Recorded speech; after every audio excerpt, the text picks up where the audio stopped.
I think one of the saddest things about the modern world, partly a result of television, is that people live in a tiny time slice of the present moment, which they carry forward with them, but nothing remains. And there's nothing in their experience which reverberates down the centuries, because the centuries to them are completely dark. Just unillumined corridors from which they stagger into the single little sliver of light.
You can try it? Yeah. Because we'll go to the music later on, but right, to make sure that the moment you're playing... just to see what... It's not a very good piano and it's quite hard to play. So, is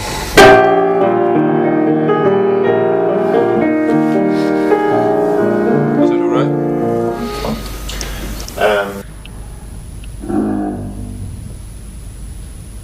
Is it possible it's a bit softer, or is it only when we close the top? It is closed as it can be. It is a very loud piano, unfortunately. Is that as soft as it? Yeah. The only thing is that we can. No, if you do that, I can't. No, you can't read the music. Yeah.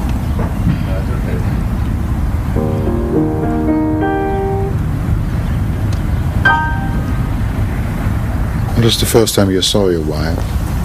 And I first saw my wife out hunting. I was introduced to her just 3 years ago.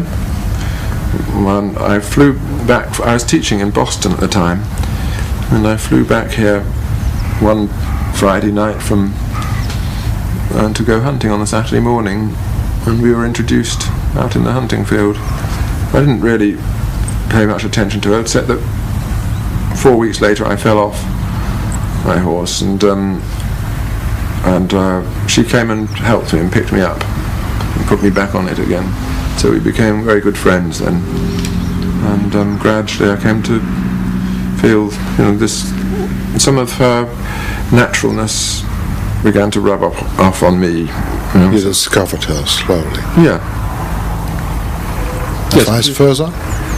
Yes, it's very slow, quiet, respectful courtship.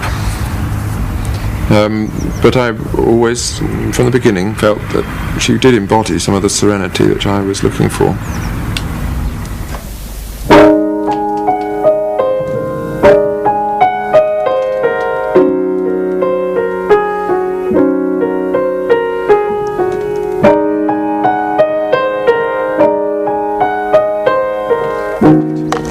Come on, Sam.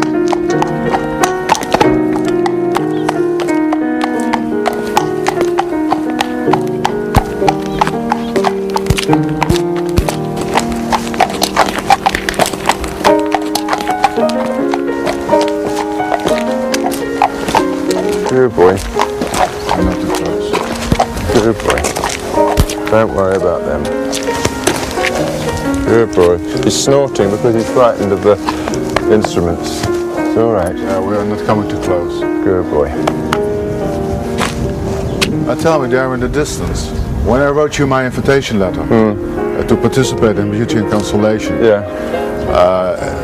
you reacted, well, come on a day that we are doing the hunt. Yeah. Why? What's the relationship Between the two? What are we doing here right now? Well, the consolation for me is what we're about to observe, which is this return to some kind of natural condition of the sort which a civilized man has detached himself from. And my own view is that the search for beauty actually is an attempt to rediscover that condition which we were in once before separating ourselves from the natural order. And hunting to me is returning to a kind of purity, a kind of archaic. But also being part of one species and not existing as an individual only. All our unhappiness and alienation comes from the attempt to be an individual above everything else. Whereas consolation comes when one relaxes into a sense of something greater than oneself. That is one's species life, and also the whole of history and eternity which that represents. And you do that in conjunction with animals because they already exist in that species life. This horse, for instance, is immersed completely in his species being. That's why he's frightened of you lot. He's not frightened of me because he's known me from hunting. And we go side by side into these great animal adventures. And we lose our individuality together. An individuality which he in fact never fully had, but I always have. So don't worry, Sam.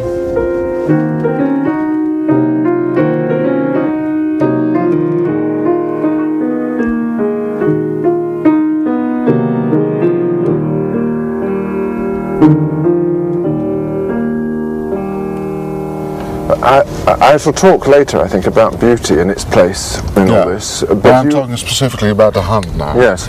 Well, the hunt also has a beauty to it.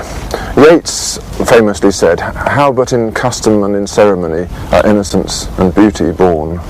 And of course, the hunt is a very good example of the attempt to make beauty be born through custom and ceremony. It's a ceremonial event in which death itself becomes part of a ceremony, and without the consciousness of death there can never be beauty in any case. So this is our way of, as it were, feeding that primordial experience of living and dying in a collective group into their own need for beauty as a human artifact. You will see, I think, from the ceremonial aspect that this is an attempt to recuperate the natural world for our human experience of beauty and to revitalise that experience of beauty. And this horse now has calmed down completely. He's quite used to you now. Good boys then. He's actually a very intelligent horse, this one, which is not How a very... How do you notice? How do you notice? That he's compared to the others? Yeah, he stood and worked it out and realised that you're not dangerous and, you know... Well, that's intelligent, yeah. Yeah, that's as intelligent as a horse can be. So... You're going? I should think we should have another little look at the other horse perhaps, and then I'll get the box round.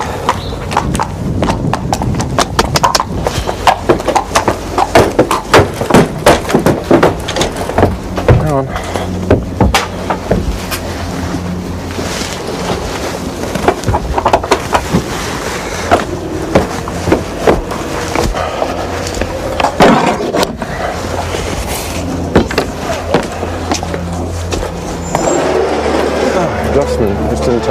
Een dag vol verbazingen ligt voor ons. Roger Scruton zal urenlang op de vos jagen. Nog weet hij niet dat het beest door zo'n 40 mensen, 40 paarden en 40 honden niet zal worden achterhaald. Maar die verrassing bedoel ik niet. Scruton is een eminent filosoof, als geen ander vertrouwd met 20 eeuwen filosofie. Het enfant terrible onder de filosofen bovendien. Intrigerend, maar ook uit die hoek zal de verrassing niet komen. Hij is conservatief, maar ook daar zal de verbazing niet direct opduiken. Die komt pas bij wat hij zal zeggen over God, over zijn jeugd, over de troost van de filosofie en tenslotte over iemand die de hele film aanwezig is. maar die we geen seconde te zien zullen krijgen. Problems. Right, just need to. That's it.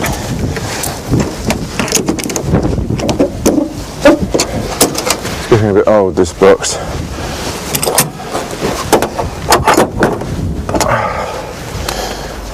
He's made rather nervous by the camera. Okay, Ronnie.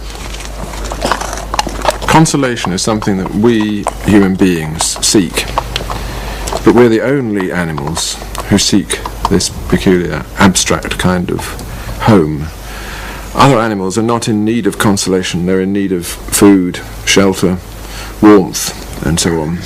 So what is this strange extra thing that we hunger for?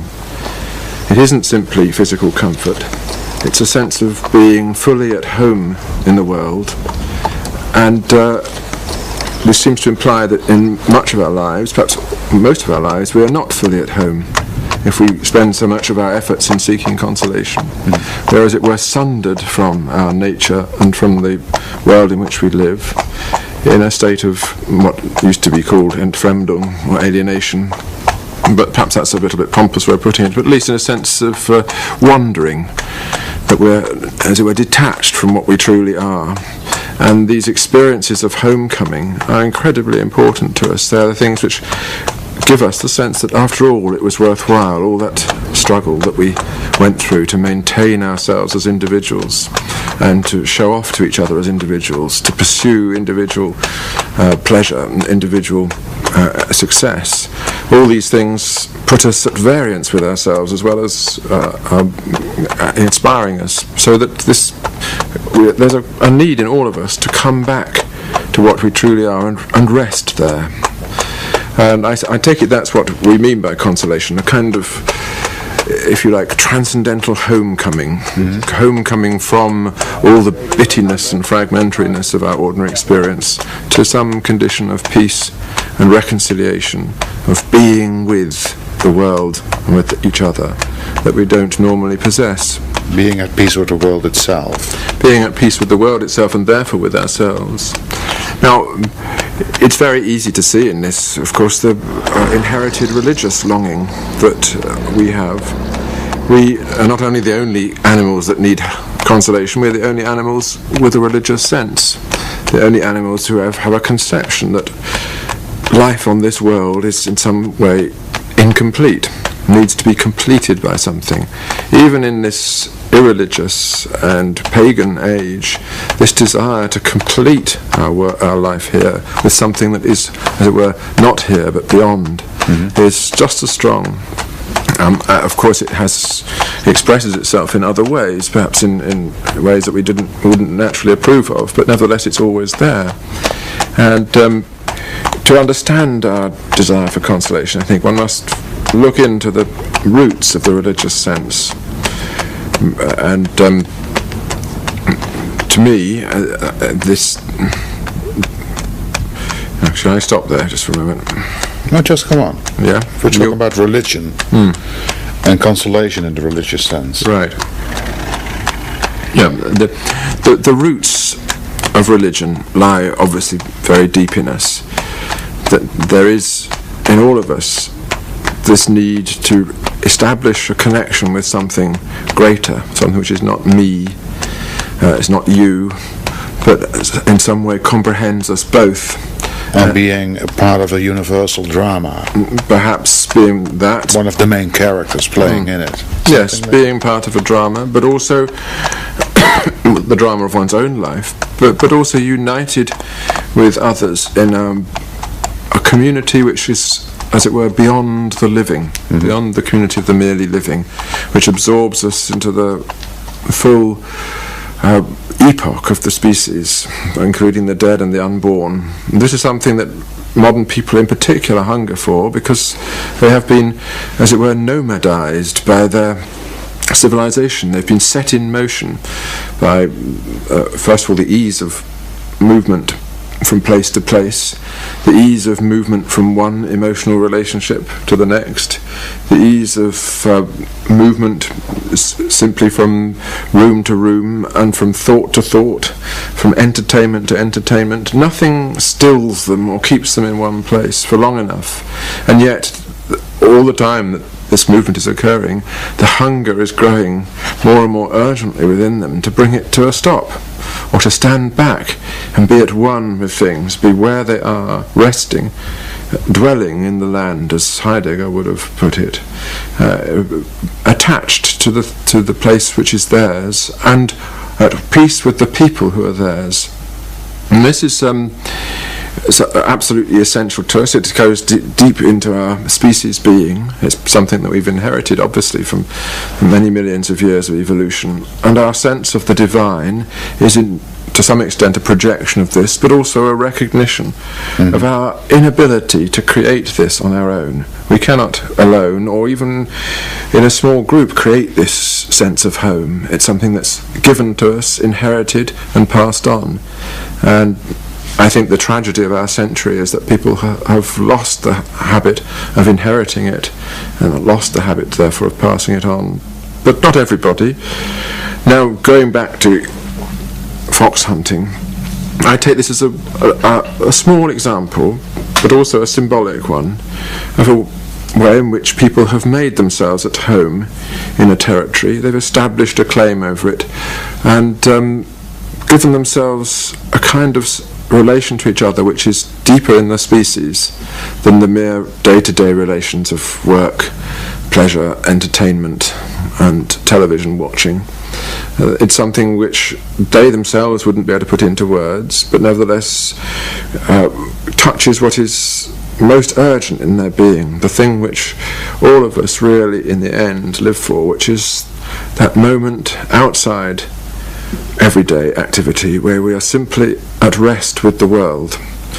And of course it's not insignificant that hunting is part of it, because this is what we as a species fundamentally are. We're hunter-gatherers for whom our ultimate sense of social unity comes from the act of hunting together in a tribe. Not that, as you can see from the way it is at fox hunt, is like a hunting tribe, but it has a lot of that Erlebnis that the hunter-gatherer lives through. Oh right, so yes, oh dear, that's terrible. So no hunting this season. Here are the hounds. Oh, look at that. Yes, I'd love a sausage, thank you.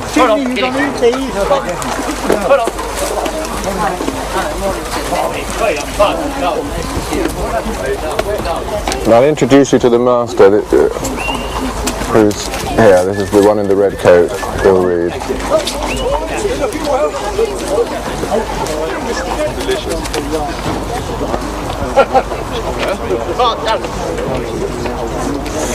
Morning, Master. Good morning, Roger. Friedrich Engels, who was the great fox hunting Marxist. Kathy. Nietzsche, yeah.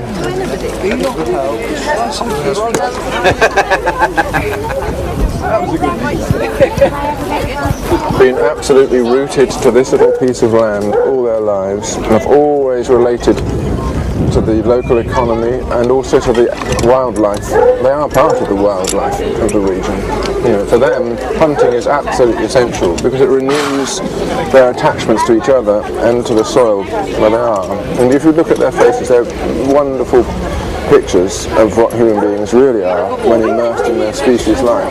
Aren't you romanticized? Yes, well, so are you. I mean, the whole programme, the whole idea that beauty is a form of consolation belongs to the 18th century, doesn't it? Yeah. But if you just put the camera on their faces and you will see what I'm saying. It's not a myth. These are not the same kind of boring, flattened, television-saturated faces that you see in city streets. These are people whose noses have just been, as it were, pulled out of the ground with the imprint of the earth still on them. And that for me is a very important experience. We may not have this experience in the future, but then we may not have the experience of beauty either. I think just these old boys here, all that little group, they're here every time, and they come to talk to each other and to renew their social attachments and also attachment to the place. The problem with the modern world, in my view, is that people no longer dwell on the earth. They move nomadically around it in search of something they know not what, never finding it, moving from person to person, place to place. Interneting. Yeah, interneting. That's the metaphor. Yes, exactly. Whereas these people still dwell, as Heidegger would say, wohnen in the land. Yeah. And that is something which, I'm not a great fan of Heidegger, but it's one of the few things that he said which is absolutely true, that only if we learn how to dwell can we build, and only if we build can we actually live with each other. And that's the secret of real architecture. That's why Amsterdam is beautiful. It's still a place of dwelling. It's built as a place of dwelling.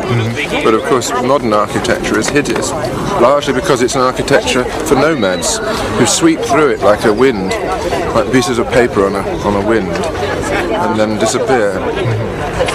So that, if you're to understand beauty, you have to understand experiences like this attempt to reaffirm your connection with a particular place and a particular time and a particular social web.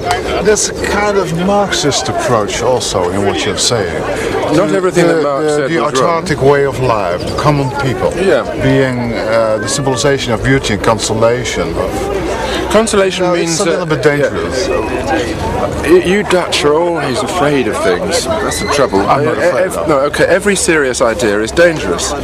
But when in the civilized mind, it is not. It's an instrument of peace. I'm talking about peaceful existence in a single place, an unthreatening form of being, and maybe there's something true in Marx. What is true in Marx is what comes to him from Hegel.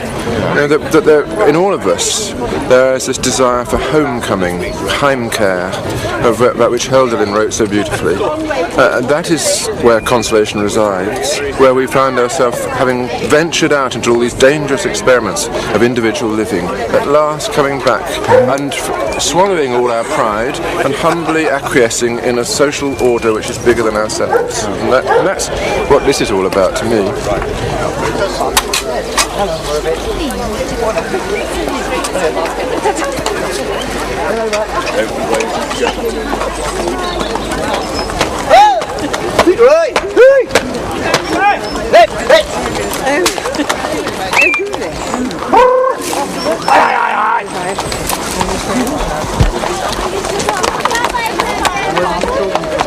How do you feel hunting? Being together with your horse. There is the togetherness with the horse, which is extremely important, because you're not only the horse but also the hounds. For them, this is an experience which is also extremely social. They're returning to their species life, running with the herd or with the pack, in a state of extreme elation and ecstatic excitement, and yet peaceful too. It's not they're not, at least although of course the hounds are in the business of trying to catch a fox, their relations to each other are fundamentally cooperative and peaceful, as is the relation between horse and hound and between human and hound. And because of course these creatures do not, like us, suffer from a deficit of consolation, because they have no conception of what consolation is, there is a kind of consolation in being so close to them that you, as it were, set aside that sense of loneliness and isolation and sink into the rhythm of animal joy, and you're a part of that animal joy as it during the Do you course recognize this animal joy in yourself? Well, it's a very important question, how we relate to the animal in us. One way is to deny it, the way of the monk, the ascetic. And that way is no longer very easily available in the modern world. another way is to allow it to swamp us and dominate us and be the only fact about us, which is the way of, alas, of many young people today. It's the way of sexual liberty and the indulgence of appetite above everything else, and that of course again allows the animal in us to take over and be in charge. My own view is that you should not deny it. You should use it to, if you like, to give added poignancy to your existence as a self-conscious being, and the best way is to take hold of these fundamental animal experiences and make of them something more sublime, more architectural, more aesthetic than they otherwise would be. This is, for instance, give me an example. I was just going to give you an example. Romantic love is a very good example of this, and indeed is one of the great cultural achievements of our civilization. If you look at medieval literature, of Chaucer and Dante and Petrarch and so on, late medieval literature, you see this immense effort, intellectual, moral, spiritual, which was devoted to the great cause of lifting erotic experience out of the animal realm and making it into a kind of spiritual principle, setting it in stained glass. And it worked. It worked in the sense that it set an ideal of love between the sexes at the centre of our civilization in a way that no other civilization has achieved. And it changed in all kinds of ways our conception of marriage, a conception of what the childbearing really is, and of course produced the greatest collection of poetry and music that the world has ever known. So there is one example. Hunting is a smaller example of this. You return to the animal experience, but at the same time you're rescuing that experience and, as it were, recreating it at the self-conscious level as a ceremony, a rejoicing, a celebration of your being in nature rather than a mere being in nature. This is close to your definition of consciousness, transforming the animal into something better or something else. But into something we don't want to say something better, but something else. Something else, something that's aware of itself. Yeah. Now, let me just refuel on the tea.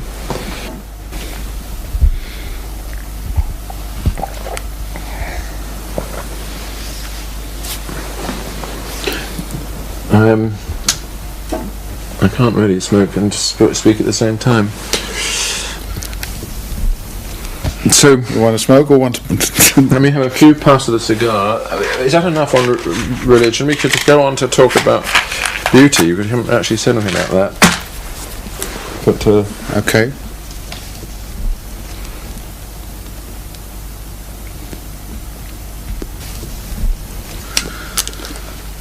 We'll come back to religion later, I think. Yeah. I wonder, Oliver Sacks, you know him, once said to me, once we were supposed, I'm going back to your childhood for a while, once we were supposed to live in an archaic state, our childhood, and the rest of our lives we are busy recapturing that Arcadia, although perhaps it never existed. Does that apply to you, more or less? Well, I was very fortunate. We're talking about purity now, in childhood. I was very fortunate in having an unhappy childhood, so that my desire from the very beginning was to escape from it. So I never actually had that sense of Arcadia. My childhood home was one of violence and quarrels and discord, and perhaps, of course, this has given me an underlying sense that there was something missing and I must recreate it. But always from the beginning of my life I was aware that I had to create this consolation for myself. There was nothing to go back to. It wasn't there in my childhood. Not at all. Well, it was pretty well destroyed anyway. I'm sure there was at some stage and some remove, but it wasn't something which I felt to be reliable. I had no sense that I could simply give up, turn back from the adult world and rediscover that soothing air of mother love that so many people of my generation used to know. I knew that You didn't know it? Well, it was anxiety. Only as a desire? Of course there were it was there, it was planted in me because my mother loved me, but her life was very difficult, the home was very difficult, there was immense conflict, and I ran away from it when I was 16, as soon as I could, as soon as I'd finished school. Conflicts about what? Well, just sort of things that parents conflict about. Mm-hmm. It was nothing relevant to me now, but it meant that I went out quite anxious into the world, but nevertheless thinking that there's nothing that good that can happen to me except by me going on and making it happen out of my own energy. And I knew, however, that because I was not stupid, I knew that any idea of consolation that we have must relate also to the deep feelings in us, the deep desire for homecoming. Mm-hmm. So from the beginning I was in the business of making a home, which would be my doing. But at the same time I was very much aware of the difference between me and everybody else. Not everybody, but most of the people I met, that there was something in me that was in need of there's something in me that needed to be addressed. If you like, I had a question in my life. I didn't know what the question was, but I knew that it needed an answer, and I had first to identify what the question was. And so the things that my contemporaries took pleasure in, like football or cinema or whatever it might be, pop music, had very little significance for me. Even though, like all my contemporaries, of course I played the guitar, I played bass guitar in a pop group and all the usual things one had to do. But even while doing it, I regarded myself as just as ridiculous as the people around me. You had a question, but you didn't know. So I didn't know what it was. What kind of? No, I didn't know what it was. But someone like Heidegger would say it was the question of being. What and why am I? And I suppose that is part of it. It gradually became more concrete, and indeed it really was the question of what is this soul doing in this environment, and how can it possibly come to be in that environment in a way that will bring peace to itself. That was the question. What I now realise is that I was beginning to live in a questioning mode. There was no one question, but that everything was going to be for me a question, and I would eventually need something like a philosophy which would enable me to understand the difference between living well in this world and living badly. And that's why I suppose all my efforts as a writer have been devoted to the attempt to describe what this difference is. The fear of life has been a factor for me, and learning to live without fear of living has been the discipline that I've set myself. Fear of living. Can you give us some examples? You talked about your childhood. Yes. Very simple examples.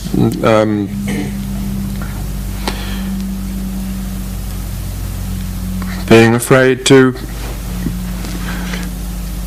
give up a career, for instance, that I thought to be certain. Yes, that I thought to be certain and secure. But I knew that I should give it up because it was not me. my career as a teacher. I finally got the courage to give it up, but I left it very late. And that's one small example of being afraid to move to this place.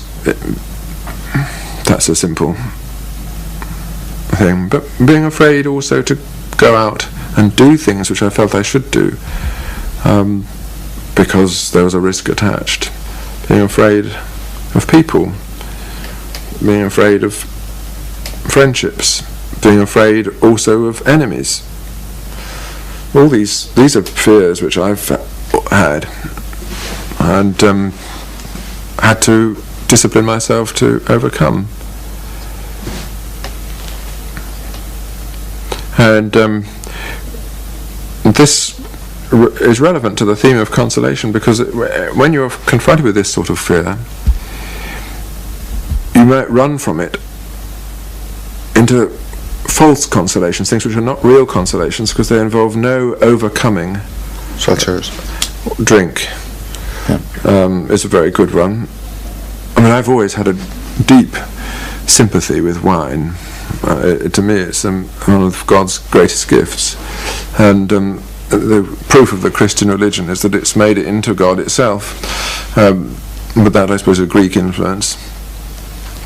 But I can see what it would be to take refuge in wine completely, and allow that to soothe one through one's day, and soothe one through one's inadequacies, and to enable one to put this fear to one side. That is not a consolation. Consolation to me comes from having confronted trouble and elicited from the heart of trouble the resolution of it. That's why I said earlier that the Beethoven quartets are for me such an important instance of consolation, because they are living images in sound of this process whereby conflict and fragmentation and pain are overcome and brought to a serene resolution. If you're talking about fear for humans, other human beings, friendships, fear for almost everything, as you described it, the world itself, your career, breaking up your career.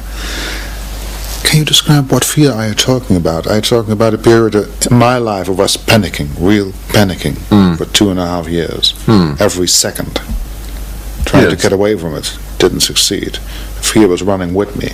Is it that kind of feeling, or what is it? Yes, that's that kind of feeling, and it's the normal feeling, as far as one can see, of the modern world. If you look at most modern novels, this panic of the isolated individual, alone, fending for itself and knowing it's not able to, is the central theme of modern literature. Yeah. And only here and there is that panic overcome, resolved in some acceptance or transcendence, which makes the trouble worthwhile. If I say you have to overcome oceans of suffering before you see a glimpse of beauty and consolation. This Calvinist imagery. It does apply a little bit to you. Well, I would say that I glimpsed, or very, very strongly saw beauty and the possibility of consolation that came with it, long before, I was personally consoled. But I saw the effort, and that the effort was worthwhile. But it's been my own effort, and it's a very special kind of effort. I don't think has anything very much to do with other examples, with my predecessors. I'll say why. I think I have always worked very hard at my literary gifts, but in every direction that they've suggested, both philosophical, essays, fiction, anything that seems to come to my pen. But it's always been an enormous work, and I've always connected it deliberately with my subjectivity, the peculiar confusion which I inherited by being born the thing that I was, and I made them slaves, my literary works, of my need. Each of them had the task of unravelling some of this confusion, giving it objective form, or taking it out of me, or taking me out of it. And it wasn't except for a few academic articles and that sort of thing. All this has been a completely personal voyage of discovery. But it has also been addressed to the world, because it wouldn't be meaningful otherwise. I've been saying to the world, hey, look, I exist. Does it matter or doesn't it? I wanted a response. And the clarity of, as my words became more clear, then others recognised my existence through them, and I began to recognise my existence through them, and become more humble and acquiescent in what I was, and recognise that I am, as I said before, that I'm just one person among many, both the most important and the least important thing that there is. So this was a personal thing, which wasn't had nothing to do with the normal Bildung of an academic philosopher. My life was a kind of Bildungsroman, really, in which the academic part was a sort of continuous and enjoyable mistake. I shouldn't have been a teacher, or I shouldn't have been locked away in libraries. My heart and soul have always been in other things. I've always been involved in other things, which have always been more important, and I've been feeding what I really think. But it was useful to have all those books and discuss all those things with my colleagues and acquire a competence in their field too. I find it is very satisfying to understand the intellectual structure of a philosophical problem, and to have a philosophical overview of a problem that is not in itself philosophical. That is very satisfying, but being satisfied intellectually is not the same as being consoled. Being consoled means being at one with something and finding your place of rest there, and that's not something that I do find very easily with philosophy.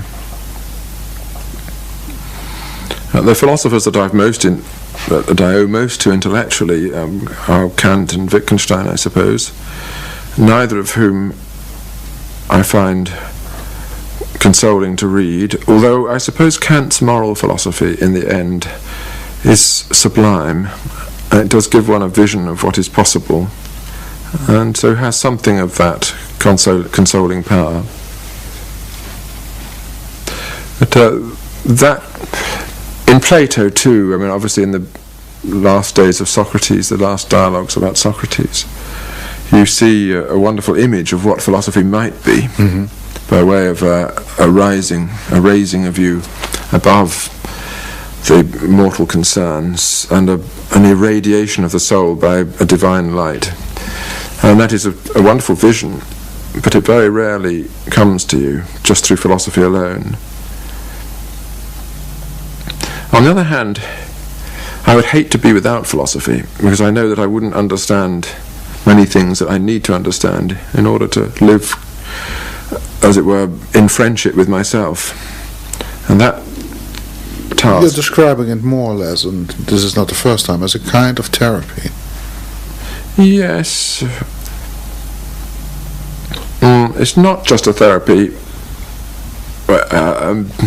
because after all... A means to an end. Philosophy is also a search for the truth about matters in which the truth is hidden. It's a hard discipline. What are the answers until now? Assembling what kind of a picture of human beings you have after so many years, so many centuries of philosophy. I mean, are we any closer to any answer? It's a very good question. I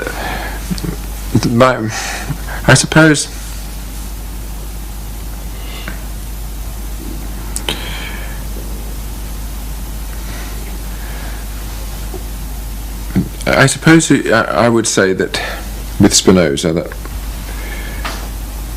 the truth of our condition is very difficult to understand, and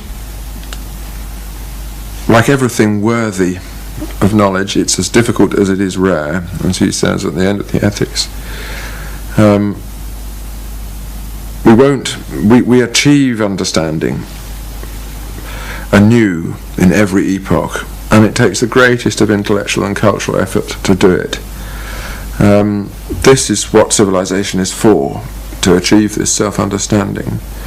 But it does seem to be the case that no sooner has it been achieved and it's lost again, and that the knowledge that really matters is more easily lost than gained.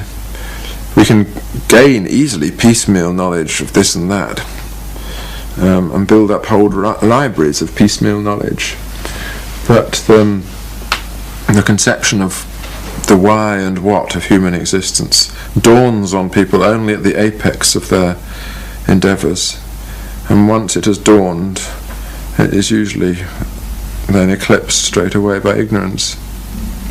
And we are going through a period of eclipse. That is quite obvious. We're entering a dark age in which people will know an awful lot of information, but very little coherent, holistic truth.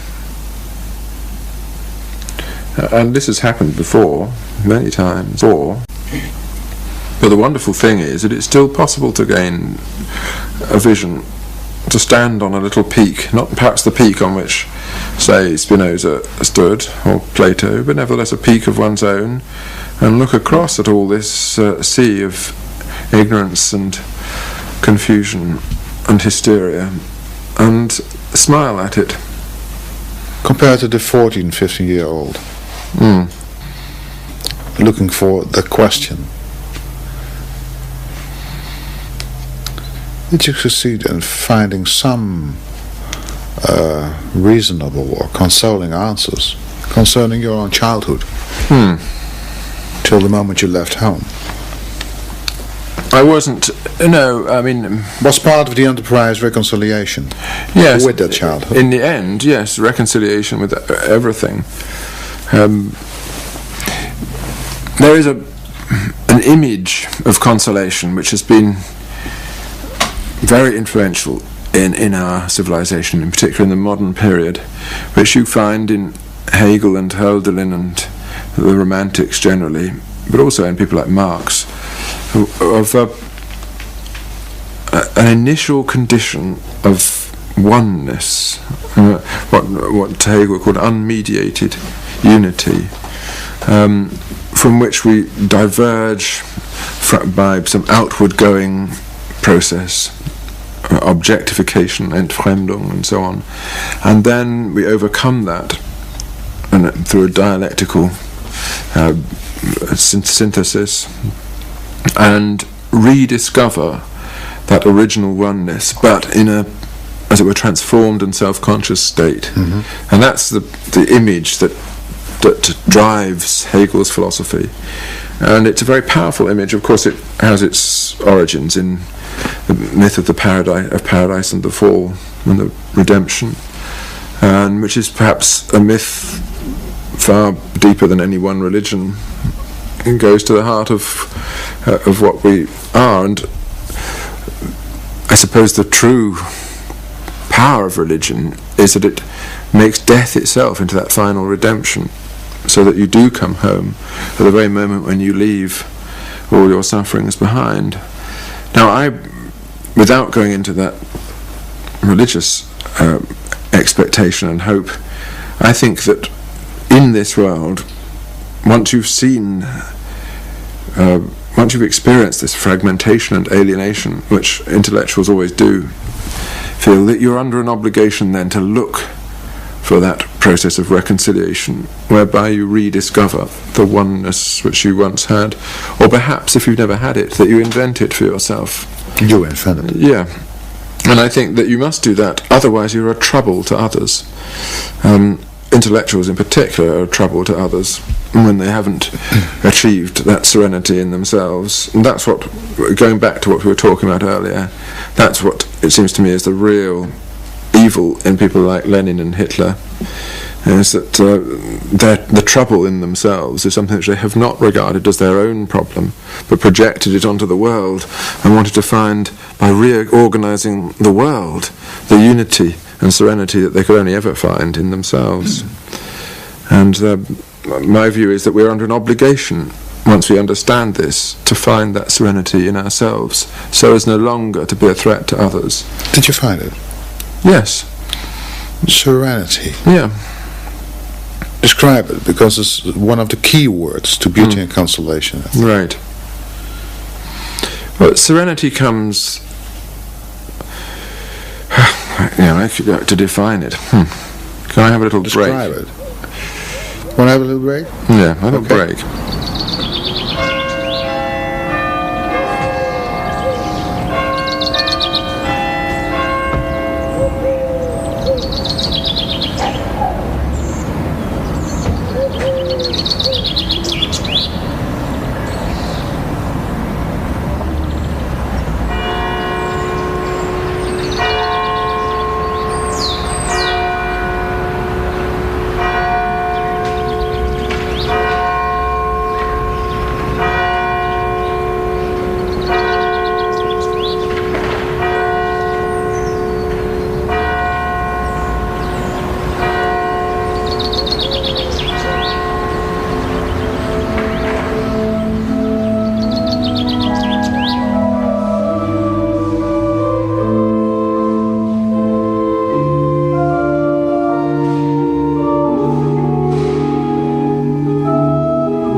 Sereniteit. Vreemd woord. Bijna archaïs. Zo'n woord dat langzaam in onbruik raakt en tenslotte alleen in het woordenboek nog overleeft. Maar in de boeken van Scruton floreert het woord. Daar wordt het in ere hersteld. Sereniteit. We zullen erop terugkomen met muzikale begeleiding. Maar eerst nog staat God op de agenda. De noodzaak van de religie, haar troost. De religie die van de dood een thuiskomst maakt. De eeuwigheid is onze herder.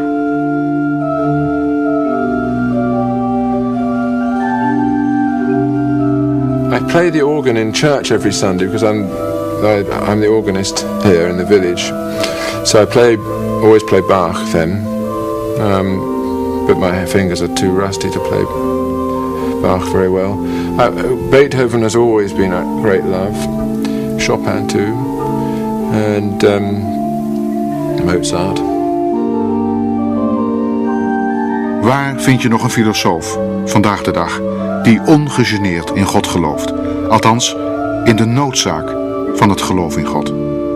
Die organist is in een plattelandskerk en die de schoonheid en troost van de religie bezingt in nogal wat toonaarden. Die filosoof vind je in Wiltshire, Engeland. We live in a difficult world, a world full of threats. I know that I must die.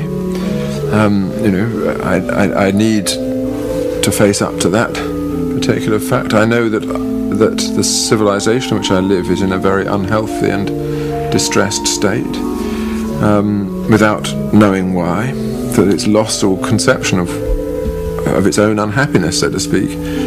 And these are difficult things to live with, and you need consolation for these. And this is where, of course, beauty is so important. Not only beauty, religion is important to me, though very much, as it were, on the periphery of my field of vision, but it's always there. What do you mean by religion? what is your... I talk about religious feelings. Religion as a metaphor for... Religious feelings that this world is not complete in itself, that there is something upon which it depends and towards which it tends, which is greater than it, but which we can't put into words. And that's that God feeling. I think that's all important. It helps one as well to see clearly what things matter and what things don't. I'm very concerned that people having lost this God feeling, the sense, as I just described, of there being something greater than the world on which it depends and towards which it is aimed. Having lost that, people are totally at sea when any major collective emotion comes into play. And we saw that with the ridiculous hysteria over Princess Diana. We see it in thousands of ways, and hysteria dominates national politics now, and it dominates, alas, the dealings between nations. And I fear that the only channel for these collective feelings, which enables us to maintain moral equilibrium in the midst of them, is that which is provided by the sense of the divine. And as people lose that sense, because they lose their attachment to any formal religion in which it is rehearsed and made real, then they become prey to superstition of the most appalling kind. I think it's no accident that the loss of faith in our century immediately was accompanied by the rise of totalitarian government, communism and Nazism and fascism, all of which are atheistic creeds growing out of superstitions, which would grow out of people's loss of any sense of the Godhead. So to me, a constant return to that sense is absolutely vital if I'm to maintain a moral equilibrium. Is that the reason, or are you just wanting to re-establish the mental picture of God or the cover? It's there in me, and I have to rehearse it all the time, because I think otherwise modern life would be unbearable. I see it, it would be a source of great unhappiness to see people adrift as they are, and to be adrift with them. It would be very disturbing for me. So I'm constantly trying to re-establish equilibrium in the midst of this, and try also to say in public what that equilibrium is. It doesn't make you popular, of course. No, God. We got rid of him, finally. We finally recognized that we were totally alone in the universe. Oceans of time before us, oceans of time after us, Schopenhauer, in the midst we were, giving meaning to our lives, just one little second in eternity. And now you're coming up with God again. In 3 or 4 minutes you're talking about a moral God, or not? Yes, I'm talking. I'm not talking the language of old-fashioned theology, but I'm saying that the experience that I'm referring to is implanted in all of us, and if we deny it, then we are completely at sea. And you only have to look at 20th century history to see the truth of that. It doesn't, it's a deep metaphysical question what this experience actually means. And one of the things that occupies me all the time. But not to revisit that experience is dangerous. People don't revisit it, just as they don't revisit so much of their own selves, because it frightens them. But sometimes a certain measure of awe and fear are appropriate. But I wouldn't say, of course, that this is part of consolation exactly, but it's an equilibrating device. We live in a world of total disequilibrium, and whenever affected by it, we need to restore ourselves. Or we should restore ourselves. So I go through restorative attempts attempts of this kind. What, do you have any mental image of God? The eternal machine or whatever? No, a mental image is not. I'm very much of Spinoza's persuasion that imagery always will falsify the deity.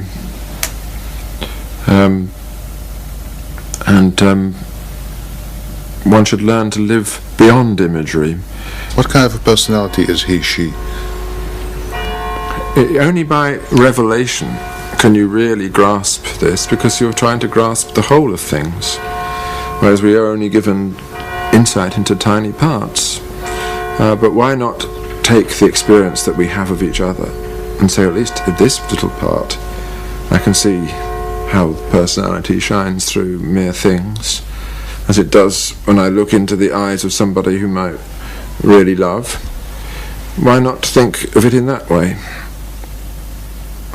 You might say, this is what was meant by those who said that man was made in the image of God, whoever it was who wrote the book of Genesis. Oh, now we're running into trouble, aren't we? If I look into the eyes of Joseph Goebbels, well, we're talking about the image of God. You are, but you're also talking about a freedom that has been abused, aren't you? You blame Joseph Goebbels for what he is, but in doing so you must also recognise that he freely chose to do something evil. Yes, and? Well, that sort of freedom you also want to attribute, also will have to attribute to God. Now the question is, you're going to ask is, well, are we sure that God used his freedom as he should? All I can say is that you have to understand what the difference is between something bad, or something seeming to be bad, happening, and something evil being done.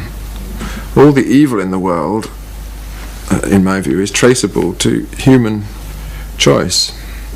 Bad things happen, but they're not in themselves evil. When somebody dies, it's a bad thing for him, but unless he was murdered, that's not an evil.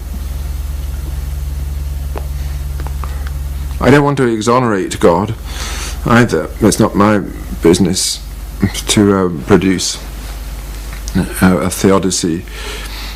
I just want to say how it should be seen. God leaves mankind some freedom for decision making. Why does he, she do it? Is God omnipotent, almighty, or not, in your... Freedom is a precondition of love, isn't it? You couldn't love something if you thought it was an automaton. You all know the story of Olympia that E.T.A. Hoffmann tells. You remember in that wonderful story called The Sandman. Olympia, the doll that's wound up and inspires love in the romantic, deluded poet.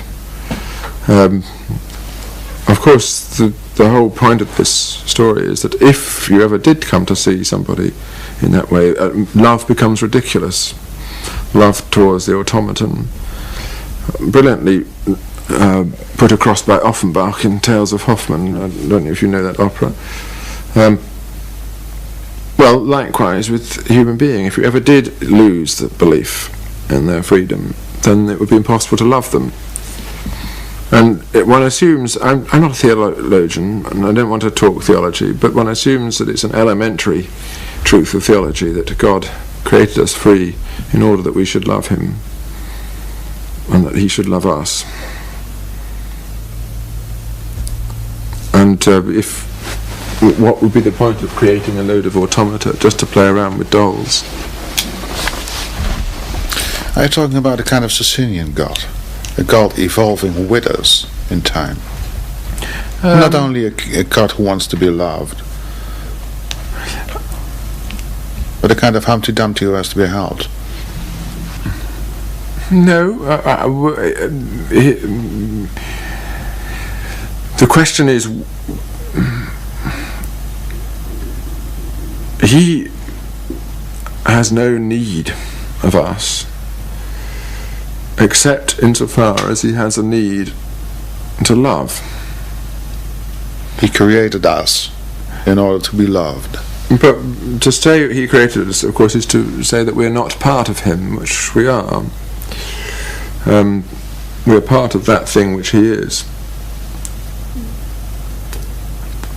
This is a very Spinozist conception I'm putting across.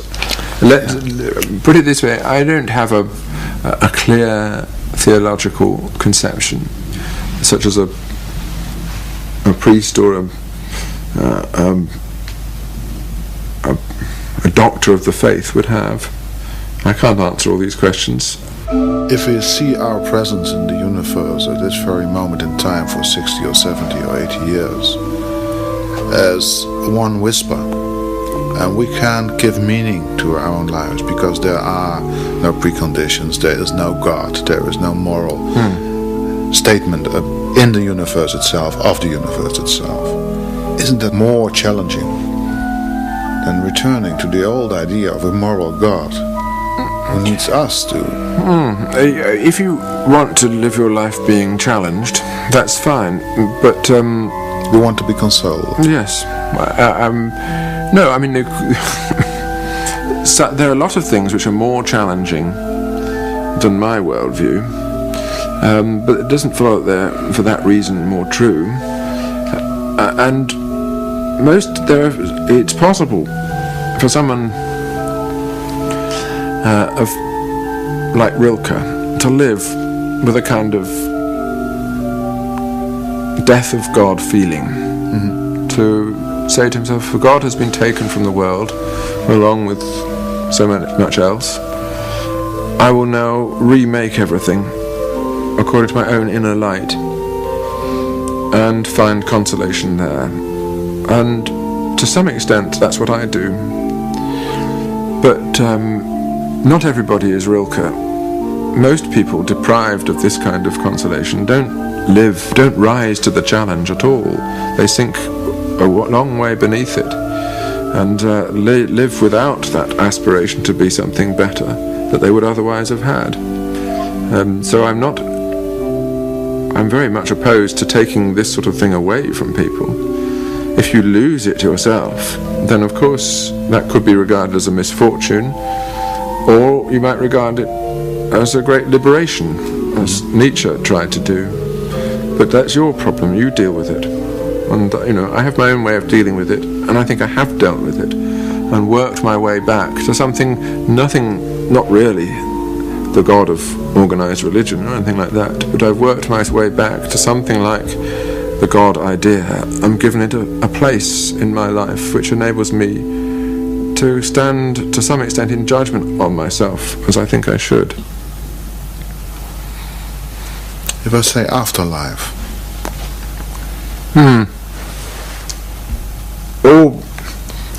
That's a mystery. It's the same mystery as time itself, isn't it?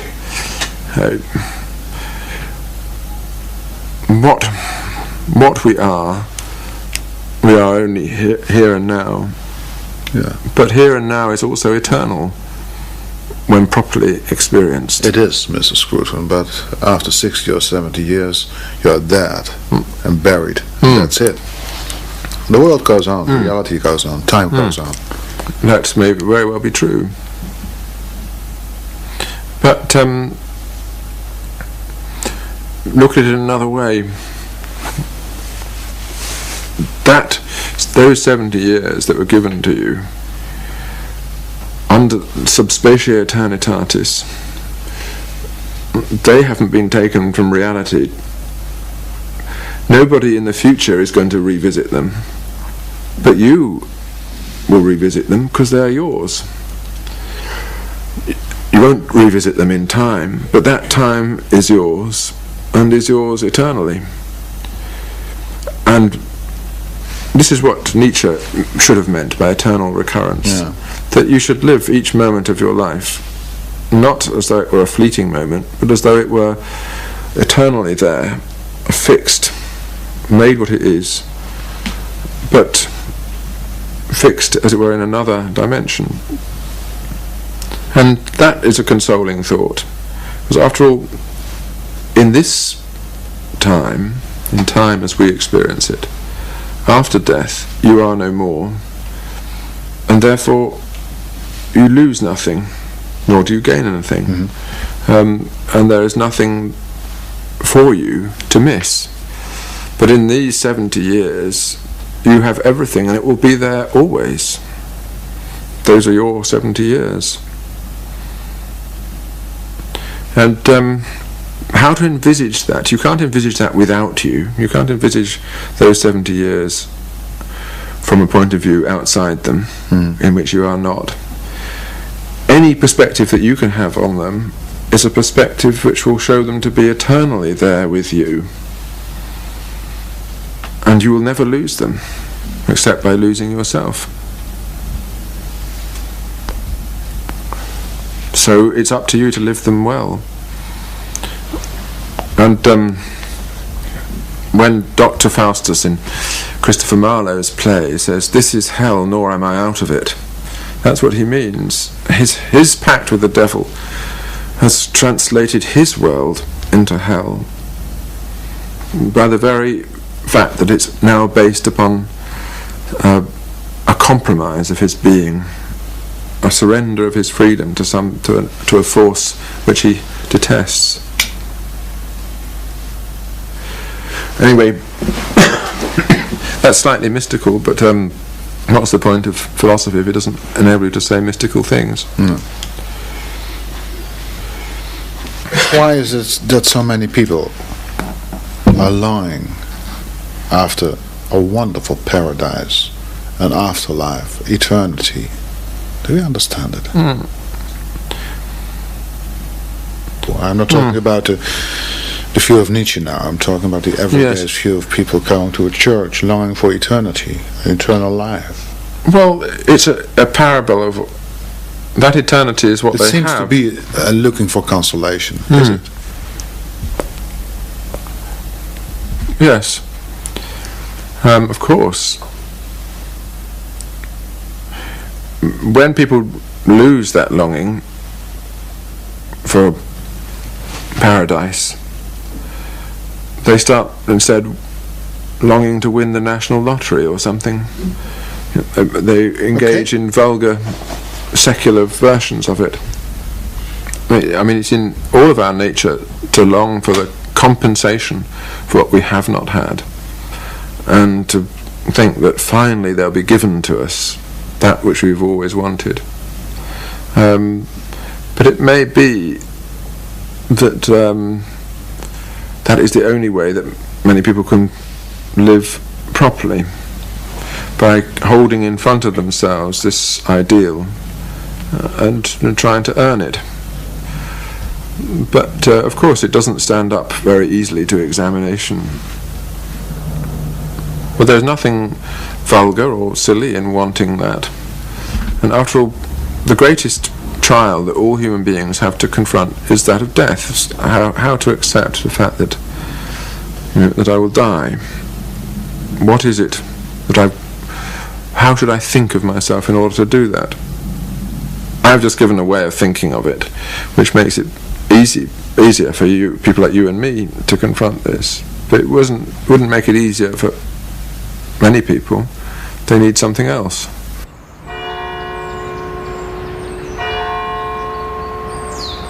The concept of consolation that we have is influenced through and through by the Christian religion, which is, after all, the foundation of a civilization, and it's what glows in the embers of Hegel's philosophy too.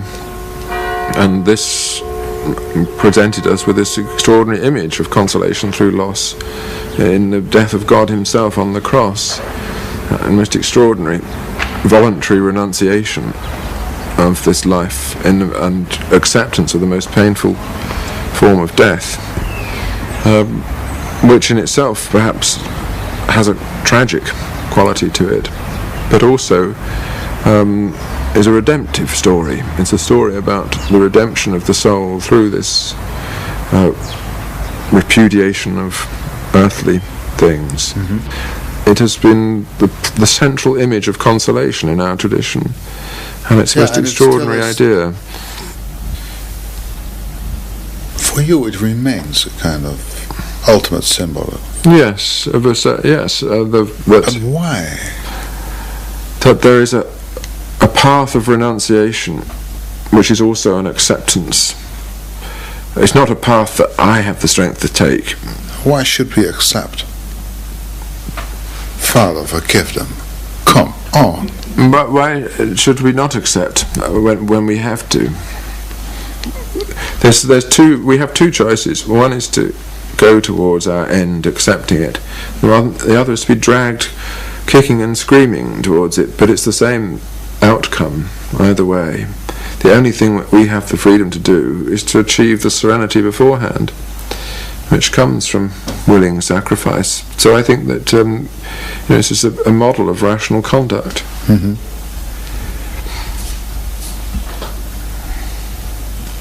Now, that's enough of that subject.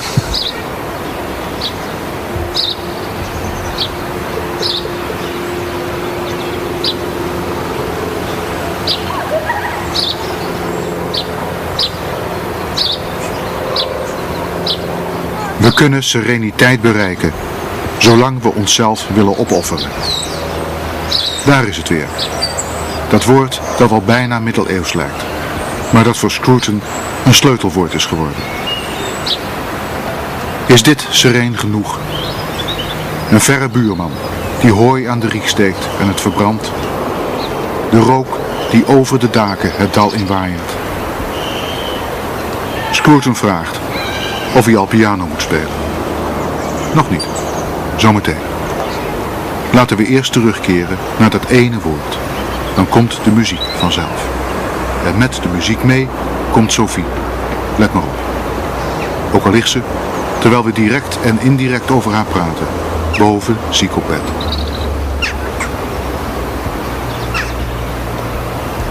To be serene is to be untroubled, not because one has had no trouble, but because one has understood one's trouble, come to terms with it, and with a measure of humility recognize that one is not so important, that trouble really matters. And you become serene as soon as you see that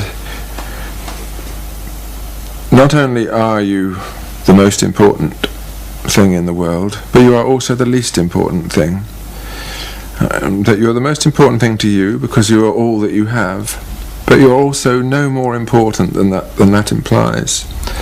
And gradually, I think it's possible for somebody like me who's been deeply troubled by the world and by his own experience, nevertheless to become reconciled to all that by seeing that he is only one little centre of consciousness among many. That nevertheless a centre of consciousness that has tried to make itself interesting to itself, and then gradually learning to look at others and see that they are more important. Obviously love of another person is a great help in bringing about this serenity, but I could never have achieved that love of another person without also the assistance that I've got from art and music, because they give me an absolutely clear perception that there are souls in the world which are far more interesting than mine, which have also lived through troubles and found in the heart of trouble the seeds of harmony, and finally this restfulness with the self. Who is the self, Roger Scruton? Could you define yourself, roughly? I've just done so in all these things I've been saying. What you do, who you are. Who I am I can't define it. No, not in so. How would you define yourself? All I can do is point to the trajectory of my life and say that this is, this is how I came to be what I am. And what I am, you've seen today, it consists in many different aspects of a life, all of which cohere about one single thing, which is I. But how to put that into any other words, I don't know. I. That's it. In the dark periods of your existence now, where are you looking for consolation? Which century? What kind of music? What kind of poetry? Or are you just cooking, for instance? Yes, I love cooking. I want to be more simple, a little more ordinary. Okay, consolation. My day-to-day consolations, as it were, are very. I can tell you all the some of them. My principal consolation is my wife, who is, I suppose, the first and most important object of affection in my life, and has changed my life. So we were only recently married, and it's only recently that I've had the confidence really to take that kind of joy in another person as well. Did you ever had it before? Well, did you lose it, or I'm not sure. First time? I have been married before, but it was not consoling. But this is. But that's a very different. I mean, obviously, everybody can point to the personal relation in their life, which is that. What's the consoling part of your personal relationship to your wife now? Well, there's so many parts, but perhaps the most important thing is that she is more important than me, and her feelings are constantly my concern, and that, of course, is a very consoling thing, because it means you have a reason, and in all your own experience, you have a reason to say, stop thinking about yourself. That is not as important. Why is she more important than you are? Well, that's what love is, isn't it? There isn't any clear answer to this. It is when you recognise that someone is more important than you that you decide that you have to, as it were, if you can, bind your two lives together. But I wouldn't feel that about her if she didn't feel it about me. She's feeling the same way? Yeah. But in her own, but rather different way. But that is one source of consolation, but it doesn't bear on all these other things that we were talking about. But you were talking about transformation earlier. Vulgarity, the ordinarity, into a better example of the world. Does the same apply to the love you feel for your new wife now? Yes. I mean, this is a rational act of transformation in order to... there is a point where reason expires, where choice ceases to be rational. You should use reason up to the point where its writ ceases to run. And of course, in anything like marriage or any personal relation, there's a great deal that you need to think about. But at a certain point, you've exhausted all the reasons for and against, and it's at that point only that life takes over and becomes a supremely important thing. But it is the life of a self-conscious being that's involved. It's not just an animal life. I'm a great believer in marriage as an example of what we were talking about earlier, of our capacity to lift our experience out of the animal realm and, as it were, inscribe it into the eternal. Marriage has, properly understood, that idea built into it. It is not a promise to stay together while the going is good. It's a vow whose meaning is eternal. And even if you break it, it remains with you. And to have this sense in front of another person that you're both prepared to do this is to automatically to lift all that day-to-day routine out of routine into something sublime. And it has partly an aesthetic, partly a moral, and partly a spiritual meaning. And that's why, during the 60s, people used to pour scorn on marriage as a humdrum, day-to-day thing, and that is the opposite of the truth. Your modern forms of cohabitation, drifting from one relationship to another, perhaps even with all kinds of embellishments and infidelities, that is what's humdrum and ordinary, because the decision has never been made to lift yourself out of this routine into something which casts judgment on it, so to speak, and looks at it from a transcendental perspective.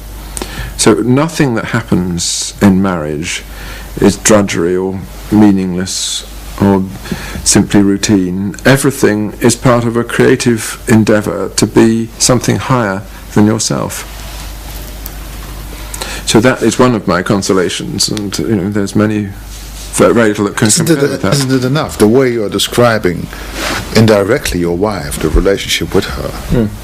I think, oh great, this is enough. Your wonderful house in Wiltshire, you have your bare tree chair. Yes, and my horses. And your horses. Yes, so we can bring the whole conversation to an end. Play a little bit of Beethoven and we're finished. Yeah. Here's a really happy man. Well, no, I wouldn't say that. I've managed to preserve a sufficient core of unhappiness to give a piquancy to my pleasures. This is the first time you saw your wife?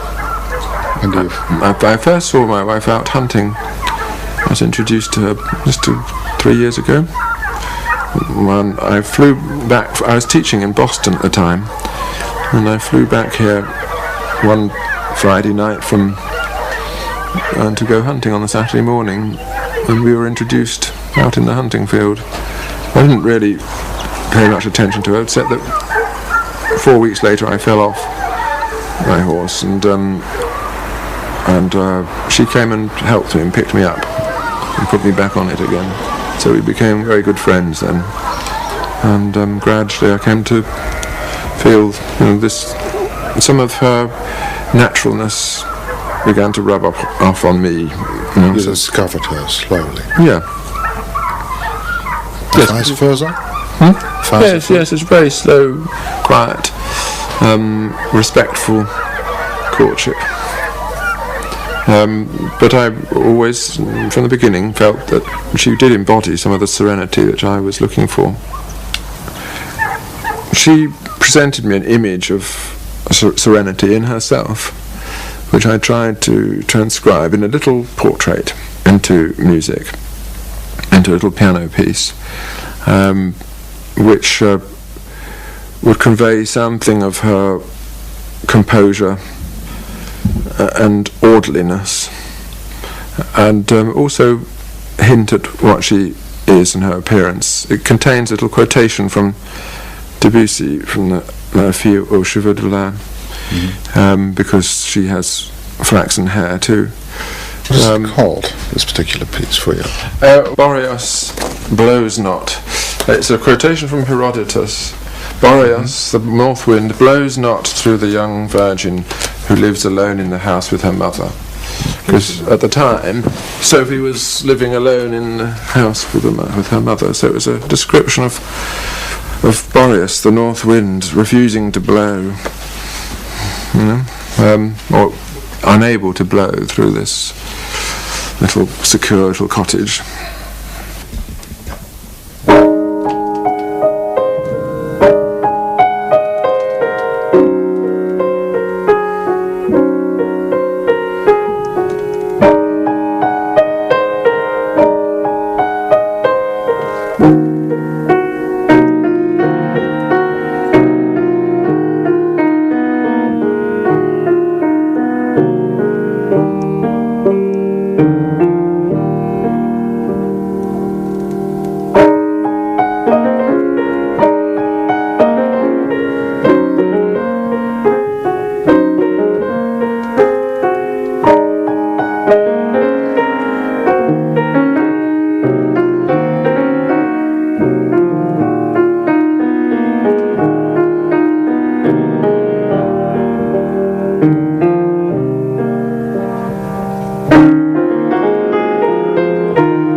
Oh shit, can I start that bit just from there? Okay. Yeah?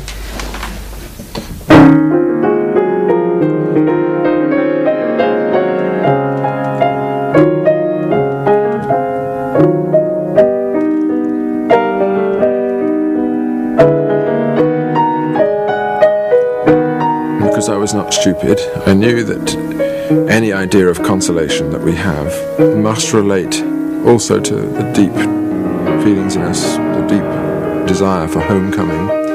So from the beginning I was in the business of making a home, which would be my doing.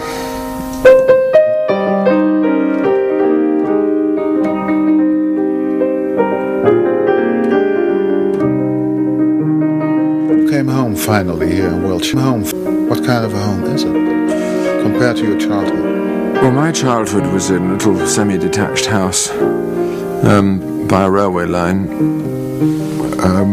in which we were, very poor, very much living in the old, under the shadow of the old class resentments of the English.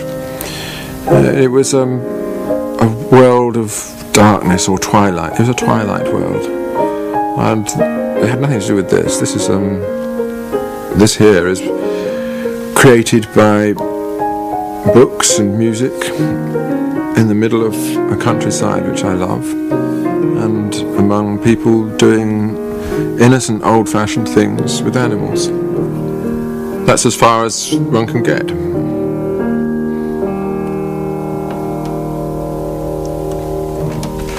Full of mistakes, but